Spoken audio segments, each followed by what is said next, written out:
eu te conheci, e antes que saísses da madre, eu te santifiquei. Haja vista que o ministério, a vida ministerial ou ministério, ele está dentro de um processo, é um processo, à luz da Bíblia, e todo o processo, ele tem as suas etapas. Cada etapa tem a sua importância, tem a sua objetividade, uma leva a outra, uma complementa a outra e uma depende da outra. Sendo assim, nós não podemos, em hipótese alguma, queimarmos alguma etapa no processo ministerial.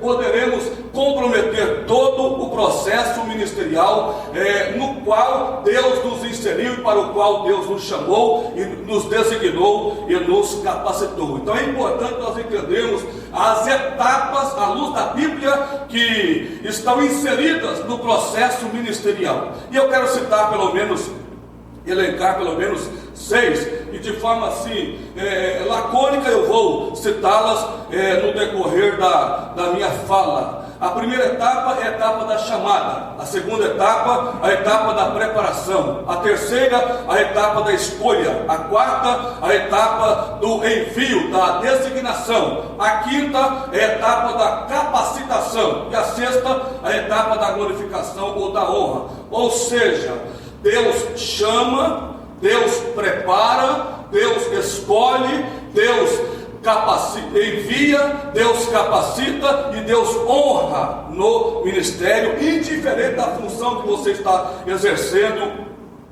no ministério. E não dá para falar dessas verdades sem destacar aqui a história de um moço, não obstante ser tenro na sua idade, mas demonstrou-se através da sua postura, de seu estilo, de seu perfil, uma maturidade ministerial invejável. Jeremias, haja vista que o chamado de Jeremias não foi um chamado tão excepcional do ponto de vista de manifestações como o de Ezequiel e também o de Isaías. O chamado de Jeremias não foi caracterizado pela presença de um anjo, não foi caracterizado pela presença de uma nuvem refrescante, de uma coluna de fogo, de uma mão de fogo, de algo misterioso, mas ele foi caracterizado essencialmente pela palavra do Senhor, quando ele diz: e veio a mim a palavra do Senhor. Todo ministério que é caracterizado a partir da sua chamada pela palavra do Senhor, logo é um ministério mais consistente, tem mais sustentabilidade, tem mais durabilidade e assim por diante. Todos nós sabemos que Jeremias é o autor do livro que traz o seu próprio nome. Para quem não sabe, Jeremias no hebraico, no original, significa Deus estabelece, Jeová estabelece, o Senhor estabelece. É bem verdade que Deus queria estabelecer o seu plano para a nação judaica, em especial o julgamento em razão da atitude e da postura da nação.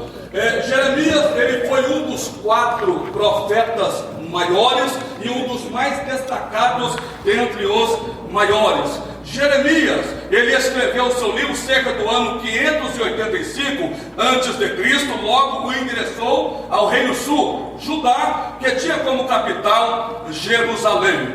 Jeremias escreveu o seu livro baseado no seguinte tema: o juízo divino e inevitável sobre a nação de Israel.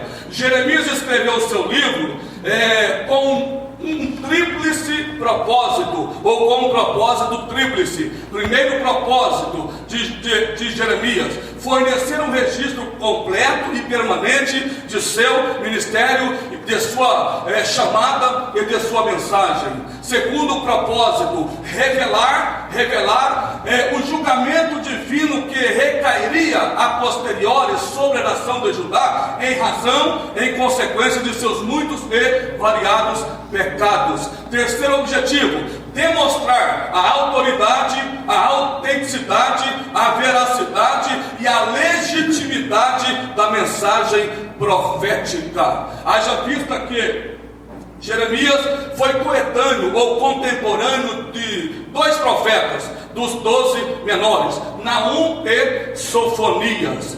Jeremias também dirigiu a sua mensagem a pelo menos 9 nações estrangeiras. O livro de Jeremias é o segundo livro maior da Bíblia, visto que contém mais palavras e não capítulos do que qualquer outro livro da Bíblia Sagrada, exceto o de Salmos, que é o maior livro. O livro de Jeremias foi escrito, parte dele foi escrita em uma linguagem poética, outras partes em uma linguagem de prosa e de narrativa. O livro de Jeremias é um dos livros mais importantes dos proféticos.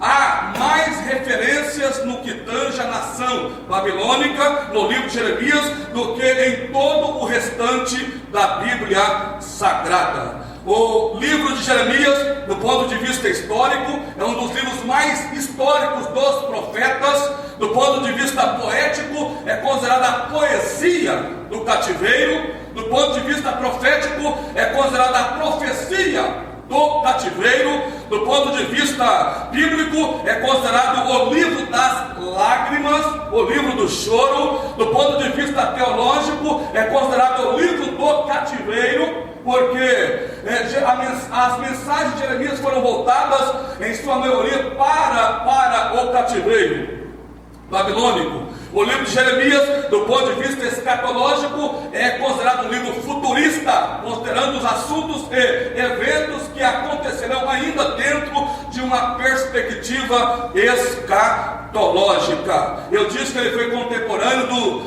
dos profetas Naum e Sofonias, 2 dos 12 menores. Jeremias é considerado o profeta chorão. Estatisticamente falando, o livro de Jeremias é o 24º livro da Bíblia. Ele contém 52 capítulos, 1364 versículos, 1002 profecias, 680 versículos que falam de história, 666 versículos de profecias já cumpridas, 180 versículos de profecias não cumpridas, 194 perguntas, 303 ordenanças, 16 promessas e 62 mensagens distintas acerca do nosso Deus, Criador dos céus e também da terra. O livro de Jeremias, ele é um dos livros mais destacados dentre os livros proféticos. Jeremias é considerado o profeta das lágrimas, o profeta do choro, o profeta das lamentações, o profeta do lenço, o profeta da toalhinha ou da toalha e assim por diante. E eu quero aqui de forma sintética, em razão da escassez do tempo, destacar de forma assim muito clara, evidente e aclarada, pelo menos 3 verdades que marcaram a história ministerial de Jeremias: sua vida, sua mensagem, ou sua chamada e sua mensagem. Sua vida, sua chamada e sua mensagem. O obreiro, para se dar bem no ministério, indiscutivelmente, irrefutavelmente, ele precisa se atentar pelo menos para 3 valores que são por demais importantes, imprescindíveis ao desempenho de qualquer chamada ministerial. Primeiro, princípio de vida ele tinha. Depois, princípio, no caso dele, não foi o caso, porque a Jeremias não permitiu Deus que se casasse, mas ele tinha também princípio ministerial. Então o obreiro precisa ter princípio de vida, princípio familiar e princípio ministerial, no mínimo. E eu louvo a Deus e falo com uma certa, não vou dizer bagagem, mas com uma certa propriedade, porque dia 17 agora, que passou, eu e a minha esposa, pela misericórdia de Deus, completamos 27 anos de feliz união conjugal, 27 anos casado com a mesma esposa. Eu não estou desmerecendo ninguém, mas para mim isso é uma grande vantagem, quando vivemos numa sociedade pós-moderna, que até mesmo no meio ministerial, esses valores têm sido deixados de lado, têm sido desmerecidos ou preteridos. E eu louvo a Deus porque eu estou há 27 anos casado com a mesma mulher, que, diga-se de passagem, é uma companheira, uma amiga, uma adjunta, a razão pela qual estou onde estou, cheguei onde cheguei e chegarei onde Deus já projetou para mim, porque sem a ajuda de uma companheira equilibrada, moderada, centrada, sensata, moderada, conveniente, coerente, fiel, amiga, jamais o obreiro chega ao patamar do sucesso. Sabe-se mais a respeito da vida pessoal de Jeremias do que qualquer outro profeta do Antigo Testamento. Isto porque os 2 livros que ele escreveu, Jeremias e Lamentações de Jeremias, além de serem livros proféticos, são livros autobiográficos, pois neles encontramos aí um homem, uma figura de um coração, de um caráter firme, porém de um coração dócil, meigo e terno. Jeremias assemelhou-se a Cristo quando ele chorou pelos pecados da nação de Judá, como Jesus chorou pela cidade de Jerusalém. Em Jeremias 9:1 ele mesmo disse: provera a Deus que a minha cabeça se tornasse em águas e os meus olhos em uma fonte de lágrimas. Lá em Lamentações 2:11 ele disse categoricamente: com lágrimas se consumiram os meus olhos. Então, não obstante ser um homem de um caráter firme, fiel, incisivo e decisivo, era um homem de coração terno, meigo, de um coração bom. E a Bíblia Sagrada nos fala que Jeremias, ele recebeu a chamada profética quando tinha mais ou menos 20 anos de idade, bem tenro, era jovem ainda, talvez considerado um menino ou um moleque na época, do ponto de vista de sua faixa etária. Ele começou a profetizar no 13º ano do bom rei Josias, filho de Amon, que reinou sobre Judá. Começou a reinar durante o grande avivamento dos dias do rei Josias, provocado e promovido por ele mesmo na orientação e na condução divina. Jeremias, não obstante viver em um cenário caótico, crítico e precário, porque um ano depois do início da reforma promovida por Josias, ele começou a profetizar. Porém, o reinado de Josias durou pouco tempo, e aí voltou-se aquela situação anterior. E Jeremias, depois do cativeiro, a última leva foi para Babilônia. Obrigado, pastor.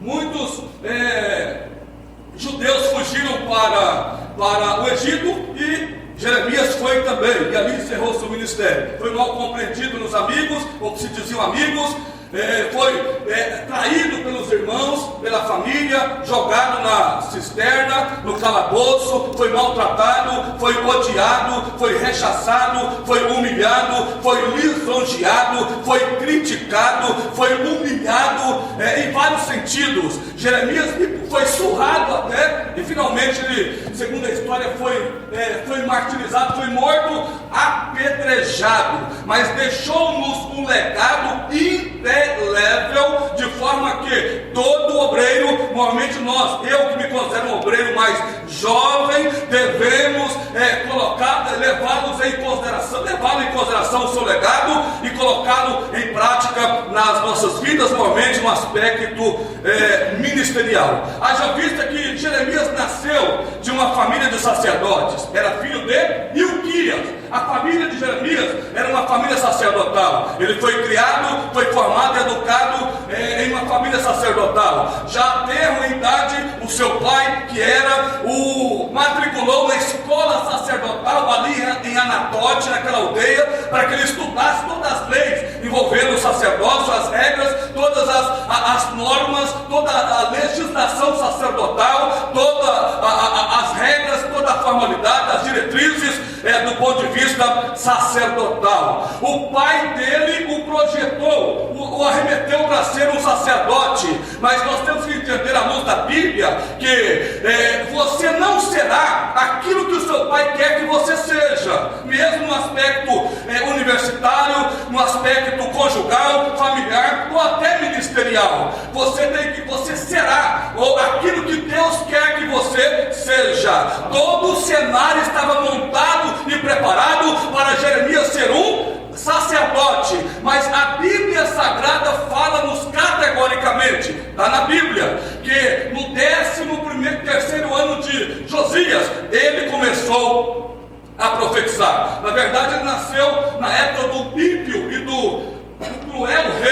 Manassés, mas começou a profetizar no 13º ano de Josias. Ele profetizou cerca de 40 anos, do ano 627 ao ano 586 a.C., quase 41 anos. Ele profetizou durante os reinados de 5 reis, de Josias, seus 3 filhos e seu neto. Profetizou durante o reinado do bom rei Josias, bom, excelente rei Josias. Profetizou durante o reinado de Jeoacás, de Joaquim e de Zedequia.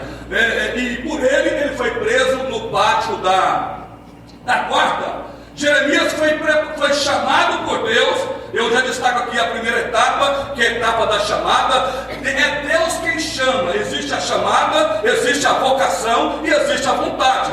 E eu te dou exemplo à luz da Bíblia. Quando Jesus disse para os seus discípulos, as raposas, tínhamos ali 2 grupos. O grupo que tinha líderes que tinha vontade, e o outro tinha chamada, mas não tinha vontade. E em relação à chamada, a vontade é uma consequência, e para Deus não altera muita coisa, porque quem deve prevalecer é a dele, que por sua vez é boa, perfeita e agradável. Mas Jesus deu um sermão para eles, dizendo-lhes: as raposas têm seus covis, as aves do céu têm seus ninhos, mas o filho do homem não tem onde reclinar a sua cabeça. Um saiu de fininho, a passos largos, tinha vontade, mas não tinha chamada. E no ministério, eu tenho visto, apesar de ser novo, mas sou filho de um pastor, nasci no berço evangélico e sou crente desde pequeno, desde criança, e acompanho a vida pastoral de meu pai e tantos pastores,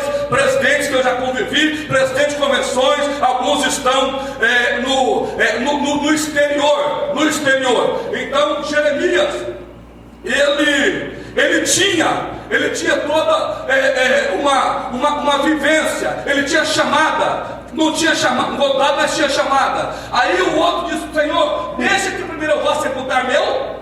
Aí ele disse: deixa que os mortos sepultem os seus. E o que ele disse a ele? Vem. Olha, não tinha vontade de exercer o ministério, mas tinha chamada. Então a chamada prevalece, sobrepõe a vontade. É bom que se tenha, mas se não tiver no plano divino, no âmbito ministerial, ela não altera muita coisa. O Senhor diz: deixa os mortos sepultar os seus mortos, vem e segue-me. Então alguns têm vontade, mas não têm chamada. E eu tenho visto, como eu ia dizer, muitos obreiros estão no ministério, foram separados, consagrados dentro dos trâmites legais e até convencionais, porém não foram chamados por Deus pelo céu, razão pela qual no desempenho de sua chamada, normalmente em âmbito pastoral, não tem sucesso. Assuma uma igreja, daqui a pouco a igreja começa a esvaziar. Assuma a congregação, daqui a pouco está entregando. Ele foi separado porque talvez ele tinha uma boa relação com o líder dele, porque talvez tinha um grau de parentesco, talvez porque era filho, genro, não tem nem problema. Eu estou dizendo o caso daquele que não tem chamada, mas não tem vontade. Se tiver, amém, porque é Deus que chama, independente assim do grau de parentesco. Mas nós temos visto muitos no ministério que não tem chamada, simplesmente vontade, e por esta razão que envergonham o ministério, a igreja, a convenção e assim por diante. Mas temos também exemplos de obreiros que, independente da vontade, foram chamados por Deus para exercerem um ministério. E esse que tem vontade, não tem chamada, no final dizem assim, pastor Edson: bati o bate-bate, saí na carreira e acabei com a fé. Onde vai não dá certo. Não tem igreja boa para esse pastor que tem vontade, mas não tem chamada. Todo povo é ruim. Não dá certo com obreiro nenhum. Chega, se tem lá 100 obreiros, daqui a pouco míngua. Não tem habilidade, não tem tato. Age por uma questão pessoal, com autoritarismo, de forma egocêntrica, egoísta. Busca só o bônus e nunca o ônus do ministério. Não cheira e não quer cheirar ovelhas. Quer ser pastor, mas simplesmente pela vontade. Pastor de gabinete, pastor virtual. E a virtualidade não combina com o ministério. Temos este meio, mas eu sou filho de pastor, ainda sou das antigas. Eu uso as redes sociais porque tem um lado positivo, tem um lado bom e um lado mau. Eu uso o lado bom, mas o ministério ainda a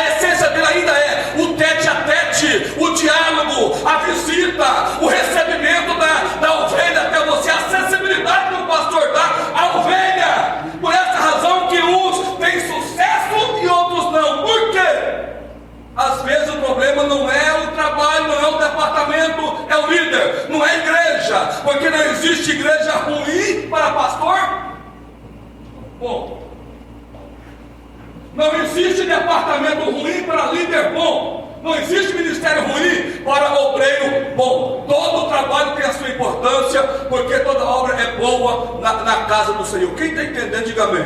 Amém.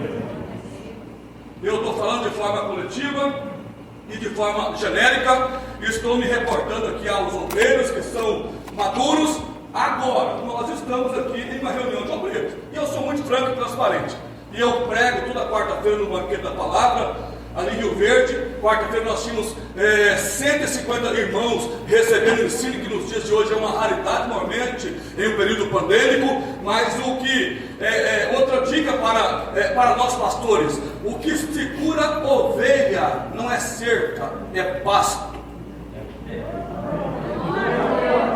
Você entendeu, mas eu vou repetir. O que segura a ovelha não é cerca, não é limite, não é delimitação, não é proibição, não é imposição, não é status, não é falar bonito, não é condição intelectual, cultural, social, não é ter um português dentro do vernáculo, não é ter curso de teologia, pós-graduação, não. O que segura ovelhas é pasto. E a ovelha que tem pasto, ela não vai pastar em outro pasto, não vai comer em outro pasto. Aprenda isso. Se você esqueceu, relembre nesta manhã, no nome do Senhor Jesus. Primeira etapa, chamada. Antes de qualquer coisa, Deus. Existe a chamada universal, a chamada eficaz, que é para a salvação, a chamada universal ou geral, a chamada para a salvação está fundamentada em João 3,16, porque Deus amou o mundo de tal maneira que deu o seu único filho para que todo aquele que nele crê não pereça, mas tenha a vida eterna. A chamada geral ou universal está fundamentada em Atos 1,8, mas recebereis a virtude do Espírito Santo que é devir sobre, e ser-me-eis minhas, tanto aqui em Jerusalém, como em toda a Judeia e até os confins da terra. E a chamada específica ao pessoal, ou individual, que eu recebi, o pastor Edson, o pastor Jacob, de forma assim muito clara, evidente, e os demais que estão aqui. Está lá em Jeremias 1,5, temos também o exemplo de João Batista, lá em Lucas 1,13, ele foi ungido e cheio do Espírito Santo já no ventre de sua mãe. E tantos outros. E nós que estamos aqui, naturalmente, fomos chamados por Deus para um ministério, para uma chamada específica, individual e pessoal. Por essa razão que estamos aqui. Depois vem a segunda etapa. Qual é a etapa da pré? É aqui que muitos se equivocam e prematuramente, pastor Jacob, já se alistam no ministério e hoje vira moda, né? Às vezes o obreiro vai no progresso, vai lá em Camboriú principalmente, já volta com um lencinho do lado, com a pastinha do lado, um sapato brilhoso, se auto-intitulando pregador, levita, cantor, orador, profeta, como diz o pastor Jacob. Agora eu sou semideus, né? Eu sou o cara, ninguém me segura. Aí esses que vão lá contaminados pelo achismo e chegam nas suas igrejas, não respeitam mais seus pastores, não querem mais participar da escola bíblica dominical e com o ensino que são a base para um ministério com sustentabilidade, e não tem mais uma referência pastoral, eclesiástica. Pastor, Deus me mandou para tal lugar, aí ele vai para tal lugar, quando ele chega lá que ele descobre que o lugar que ele está não fala o português, não se preparou do ponto de vista linguístico, do ponto de vista psicológico, emocional, se frustra, aí volta culpando o pastor, o ministério, a convenção e assim por diante. Porque ele foi chamado por Deus, mas não foi preparado para exercer o seu ministério. E é na etapa, inclusive eu quero retificar aqui o meu esquecimento, quero aqui louvar a Deus também pela vida do pastor Expedito, que faz parte da nossa mesa, é presidente de honra e é um ícone no nosso estado, é uma referência em todo o Brasil, um homem em quem eu tenho procurado ao longo do meu ministério me espelhar, porque é uma figura distinta. Quem não gostar do pastor Expedito não gosta de ninguém, e eu acho que não tem quem não goste dele, só o diabo.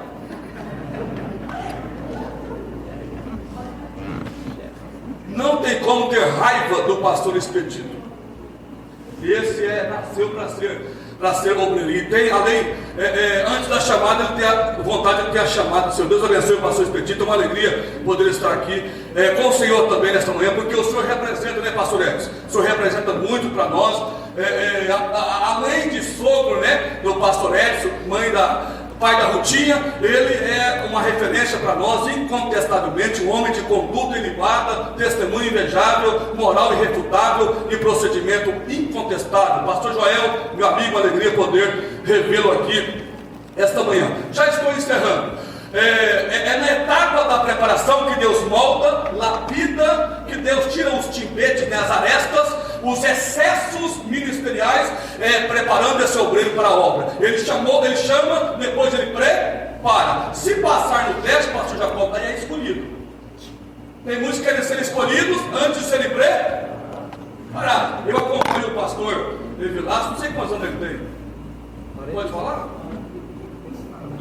45. 45, um ano mais novo que eu. Um pastor jovem, terno na idade. E há quantos anos você está ao lado do seu pai? 20 anos já. 20 anos? Ali já tem. Está na hora, né? Ô, pastor Juraci.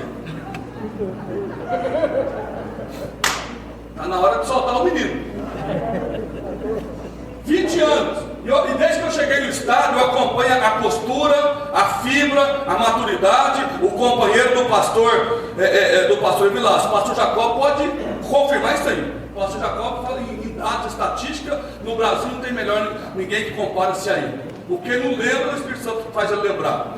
Mas é um menino de caráter, né, missionário Luiz? Me lembra principalmente das responsabilidades do marido, né?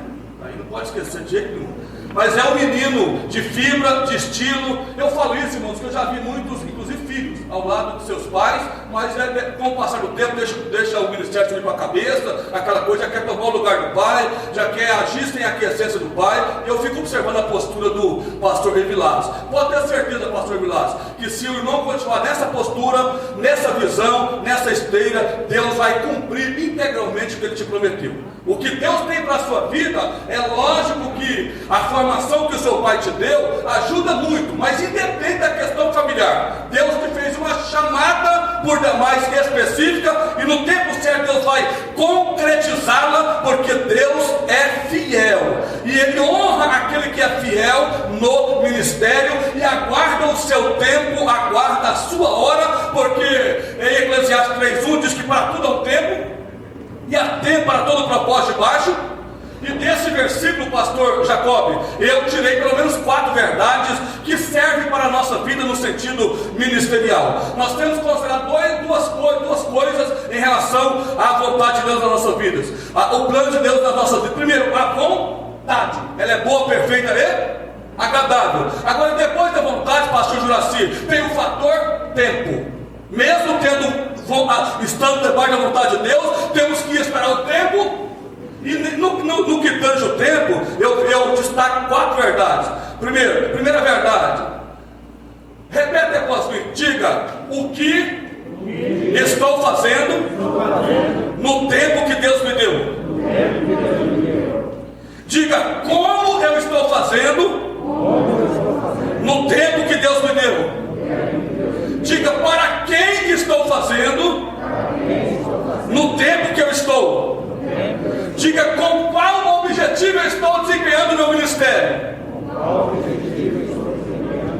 4 verdades em relação ao tempo. Você que é obreiro curioso e gosta de aprender, anote aí no papel ou na sua mente, em relação ao fator tempo. O que estou fazendo, como estou fazendo, para quem estou fazendo e com qual objetivo eu estou fazendo. Muitos recebem aqui porque fazem buscando benefício próprio ou para se auto-vangloriar ou se promover, e não vai a muito lugar. Então você não é qualquer coisa, toda obra é boa no ministério. Depois de identificar o caráter dela, a importância dela, agora, como eu devo desempenhar o meu ministério, como eu devo fazer? Então a forma, o jeito, a arte, o artifício, o método, diz muita coisa. Depois, para quem? O que eu sei o que eu estou fazendo da forma correta. Agora, para quem eu estou fazendo? É para a igreja? É para o pastor? É para a convenção estadual ou geral? Não, eu faço para Deus. E em último lugar, com qual objetivo eu estou fazendo? Para glorificação do nome do Senhor e para o engrandecimento do reino de Deus. E tudo que você faz para o engrandecimento do reino de Deus e para a expansão do nome do Senhor e para a expansão do reino de Deus. Você tem a bênção, você tem a aquiescência, a anuência e logo recebe o beneplácito da parte de Deus no âmbito ministerial. E eu encerro aqui. Se eu fosse falar de cada etapa, eu precisaria de pelo menos uma hora. Mas eu não tenho que respeitar o meu tempo. Chamada, preparação, depois escolha. Se você passar na etapa da preparação, aí Deus vai te escolher. Foi escolhido, aí depois da escolha que vinha a designação. Eu sempre ouvi o pastor Dionísio dando testemunho, fazendo referência diferente do pastor Jacob, quando chegou era diácono, né? Ele e o pastor Elias Dom, sempre servidor prestativo, hoje é um pastor presidente, faz parte da mesa estadual, da convenção geral, o representante do Conselho Fiscal na região centro-oeste. Ninguém chega sem história. Pastor Jacob, quando vermos um jabuti em cima de um pé de jabuticaba, é porque alguém colocou. Vou repetir. Quando você vê um jabuti em cima de um pé de jabuticaba, é porque alguém, ele dá conta de subir sozinho? Mas ninguém chega ao ministério sem história, sem passar pelo processo. Para a etapa da chamada, preparação, escolha, aí depois que vem a designação. Depois da designação, aí vem a cá. Mas quem sou eu? Não sei falar. Aí o Senhor não digas teu. Aleluia. E depois da etapa da designação e da capacitação, aí vem a glorificação, a honra. Mas a honra é em último lugar, é consequência. E a humildade precede quem? E a honra é consequência, nós não nos auto-honramos. É Deus quem nos honra no ministério. Você não precisa dizer que é, não precisa mostrar as suas credenciais. Eu me lembro quando eu cheguei em Campo Grande em 2001, o pastor Jacob já era o primeiro secretário e o auxiliar dele era o fortinho lá, vamos dizer gordinho, o pastor Reinaldo, uma figura distinta, só o pastor Jacob para aguentá-lo e suportá-lo, menino bom. E aí o pastor, o senhor trouxe sua documentação? Trouxe. E eu entreguei para ele a minha pasta. Quando ele, pastor, já não precisa nem passar pelo crime. Preciso. Eu estou vindo lá de Uberlândia da Comadetrim. Rapaz, eu pastor, mas eu nunca vi tantos diplomas e credenciais e assim por diante. Eu falei, rapaz, isso aqui não vale nada. Se eu não tiver chamada, não tiver aprovação de Deus, isso não vale nada. Chamada não representa, credencial não representa muita coisa. Se representasse, eu subiria ao céu como um foguete. Se dependesse de curso básico, curso médio, superior e outros cursos mais, eu já estaria no céu. Mas não depende. A chamada depende da vontade de Deus, da dedicação, do envolvimento obreiro, da fidelidade, da honestidade, da transparência, da responsabilidade, da amabilidade ao trabalho, da considerabilidade ao ministério, da honra que se dá aos seus superiores, ao companheirismo que você devota ao seu pastor superior, a honra que você dá à sua mulher, a forma que você cria os seus filhos, a maneira que você vê a sua família, a forma que você se reporta ao ministério. Tudo isso implica no sucesso de qualquer maneira. Deus chama, Deus prepara, Deus escolhe, Deus envia, Deus capacita e Deus honra. E a prova está aqui. Ele mesmo diz, abriu o que veio a mim a palavra do Senhor no 13º ano do rei Josias. O Senhor diz, antes que eu te formasse no ventre, eu te conheci, e antes que saísse da madre, eu te santifiquei. Aí ele colocou os seus dois eus minúsculos diante de Deus, dentro de uma visão, um sentimento de autocomiseração. Senhor, eis que não sei falar, porque não posso ter uma. Aí, contrastando os eus minúsculos de Jeremias, Deus colocou os teus eus maiúsculos. Jeremias, não digas eu sou uma criança, não digas eu não sei falar, porque onde quer que eu te enviar, tu irás, e o que eu mandar você falar, tu falarás. Aleluia! Porque antes que eu te formasse no ventre da sua mãe, eu já te conhecia. Antes que você saísse da madre, eu já tinha te santificado e consagrado, e as nações eu já tinha dado a você por profeta. Portanto, às vezes como a sua formação não implica muita coisa também, a sua fragilidade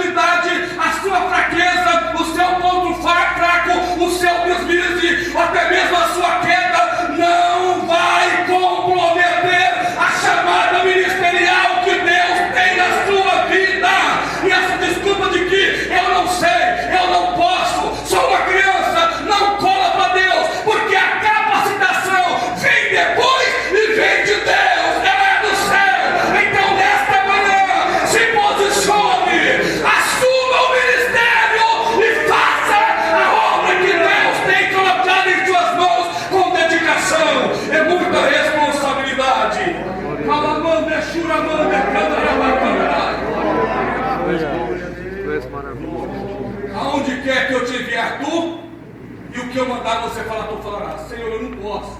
Aí o Senhor estendeu as mãos e disse: eis que eu ponho as minhas palavras na tua, ponho neste dia para levantar e para derrubar, para edificar e para arruinar, ministério de duplo aspecto, positivo é? Aí lá no 11 o Senhor disse: o que é que você está vendo, Jeremias? Senhor, eu vejo uma vara de amendoim. O que o Senhor disse? O que o Senhor disse a ele? Eu velo sobre a minha vara. Essa expressão, à luz do texto original, significa: Jeremias, eu fico acordado dia e noite para cumprir a minha palavra na vida daquele que eu chamo para o ministério profético. Eu sou o guarda de Israel, não durmo, não tosquenejo, não cochilo, e assim por diante. Eu sou o guarda de Israel.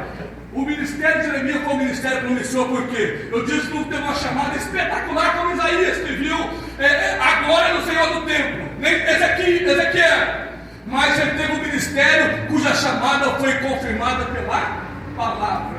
E todo ministério que é fundamentado na palavra é diferente. Ele mesmo diz: e veio a mim, o anjo, e veio a minha palavra do Senhor, dizendo: o que dá base para o ministério do obreiro é a. Por isso Jesus diz lá em Mateus 22, 29: errais por não conhecerás nem o poder de Deus. Depois ele diz lá em João 5 e 39: examinai as, porque cuidais ter nelas a vida. Depois ele diz lá em João 8 e 32: e conhecereis a, e ela vos, e se o Filho vos libertar, através dela. Depois ele diz lá no capítulo 15, versículo 7: se vós estiverdes em mim, e eu, se vós estiverdes em mim, e as minhas palavras em vós, pedireis tudo o que quiserdes e vos será feito. O que diz lá em Hebreus 4:12? A palavra do Senhor é o quê?